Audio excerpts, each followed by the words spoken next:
Good morning. This is a short video about a Peter Pig product. The particular product is the Peter Pig teepee. Now, there's a finished one. There it is, it's painted, put together. Let's go through the details about it first of all. The teepee comes as a resin casting with two metal parts. Now, these metal parts form the sticks that go up the side. What you do is you first of all animate them a bit by bending them, there we go, to make them a bit more curved. I'll do the other one as well, bend it to make it a little bit more curved. They're made of pewter, so they'll take a lot of bending.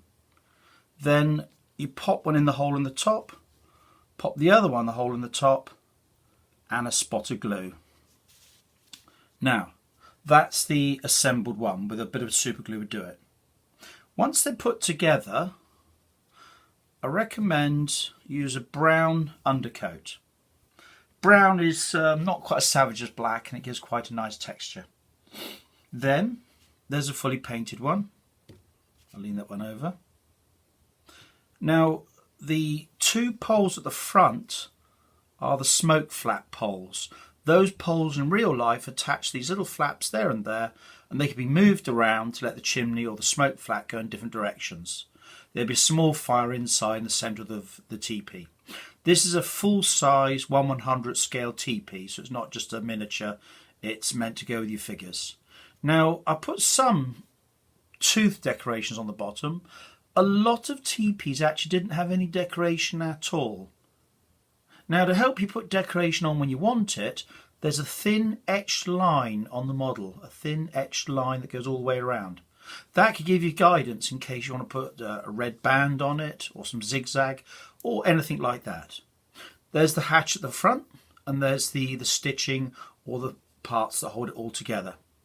Now, these teepees are used by the Plains Indians, so Cheyenne, Arapaho, Sioux, that sort of stuff. Now, they cost £4 each at the moment, and that's priced in November 2017. So if you're watching this many years later, they may have gone up in price. Now, if you put them together, there's about 4 put together. Give some idea of scale, here are some 16mm dice. So these are meant for 15mm figures, they look just fine for that. Here is a 15mm figure on a horse. Now, the actual painting was a dark brown, then dry brush it with a tan. If you dry brush with a tan, that'd probably be about the right colour, but I wanted it a little bit lighter, so then dry brush with white. So dark brown gives a nice contrast in the top as well. Then I dry brushed it with tan. As I say, tan, I might, on some of the other ones, I might just do them tan. Then I put a little white on it so it stands out nicely. The tooth design, they had all sorts of designs like that, mainly geometric. Some did have pictures of animals and the like on it, but a lot of them were just geometric in terms of stars, stripes, teeth, zigzags, that sort of thing, because these had to be packed up now and again. But they might be in situ for 3 months, depending what the season was. The Indians tend to name seasons after what's happening. So it might be the season of the big stars, the season of the cattle growing, all those sorts of things. And anyway, that's a nice little teepee there. You can call them wigwams, but teepee is the proper word for those. And that's the end of the review. Thank you.